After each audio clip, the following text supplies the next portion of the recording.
What's going on guys, c'est Anes et bienvenue dans cette nouvelle vidéo. Donc aujourd'hui on va voir un truc très important en réseau qui s'appelle le protocole ARP. Donc la raison pour laquelle je fais cette vidéo, c'est parce que j'ai déjà fait une vidéo sur le DNS spoofing et j'ai remarqué que beaucoup de débutants ne comprenaient pas beaucoup en réseau et ça c'est pas bien parce que j'ai déjà discuté dans la chaîne qu'il faut acquérir, qu'il faut travailler ses bases avant de se lancer en pentesting et hacking.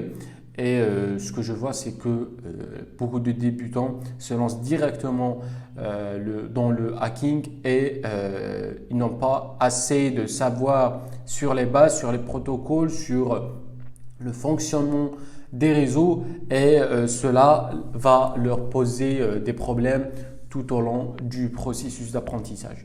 Donc ici, je vais essayer d'expliquer le protocole ARP vu son importance et bien sûr tous les autres protocoles sont importants, mais ce protocole il a une importance dans l'attaque qu'on a vue précédemment, le DNS spoofing. Voilà.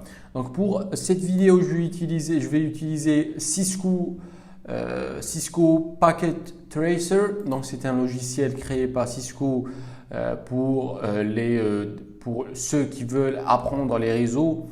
Ça va vous permettre de simuler des architectures, des infrastructures pour apprendre. Donc, ça va te donner, comme vous voyez ici, ça va vous donner différents dispositifs, que ce soit des routeurs, des switches, des serveurs, des laptops, etc.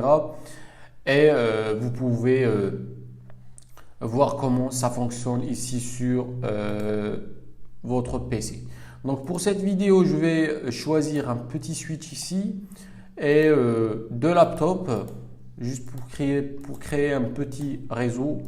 Voilà, pour démontrer le protocole, le fonctionnement du protocole ARP. Voilà. Puis je vais lier le tout pour former le réseau bien sûr. Voilà. Donc j'ai déjà fait une vidéo sur le protocole, c'est pas le protocole, sur le modèle OSI, très important, modèle TCP/IP très important aussi. Donc il faut comprendre tout ça avant de se lancer. Maintenant notre réseau est fonctionnel. Ce que je vais faire, c'est que je vais cliquer sur simulation. Voilà. Et vous allez modifier les filtres. Donc vous allez décocher tous les protocoles sauf le ARP et le ICMP, vu qu'on va traquer le protocole ARP pour voir son fonctionnement. Donc je vais un peu décaler ça un petit peu. Voilà. Maintenant, ce que je vais faire, c'est que je vais donner des adresses IP à ces machines. Donc ça, je vais lui donner le 1, 2. Oups. Voilà. Puis je vais donner le 3. Je vais lui donner le 3. Et le serveur, il va prendre l'adresse IP 1.4, je pense. Voilà. Donc 1.4. Très bien. Très bien. Maintenant, je vais ouvrir un terminal sur la machine 1.2. Donc ça, c'est la machine 1.2, je pense. Donc ipconfig. Ouais, c'est la machine 1.2. Je vais faire un ping. Et je vais essayer de pinguer le serveur. Voilà, 1.4. Donc la commande ping, c'est une commande qui va tester la connectivité entre les machines. Donc si je fais un ping et l'adresse IP du serveur, ça va voir si la connectivité entre la machine 1.2 et la machine ou le serveur 1 est intacte. Si ce n'est pas le cas, elle va te donner une erreur. Elle va te dire qu'il y a beaucoup de pertes tout au long du processus d'envoi de paquets ICMP. Donc voilà. Donc maintenant, si j'appuie sur Entrée, ce que vous allez voir, c'est que vous allez voir deux trucs ici. Ça s'appelle des enveloppes.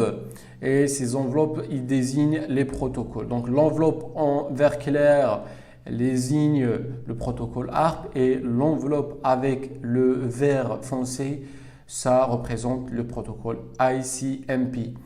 Maintenant, ce qu'on va faire, c'est que je vais cliquer sur forward, voilà, et on voit qu'il y a quelque chose qui se passe. Donc le laptop 2 a envoyé les paquets en vert clair, donc ça c'est le vert clair, vert foncé ou vert clair, oups, donc c'est les paquets ARP, il a envoyé les paquets ARP vers toutes les machines, que ce soit le laptop 3 ou le serveur 1 et le laptop 2.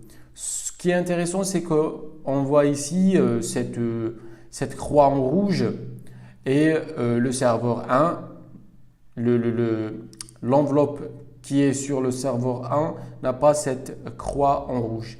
Si je fais continuer, vous voyez ici que l'enveloppe qui est sur le laptop 3 elle sera supprimée, mais l'enveloppe, le protocole ARP qui est sur le serveur 1, le serveur 1 a renvoyé ce paquet au switch.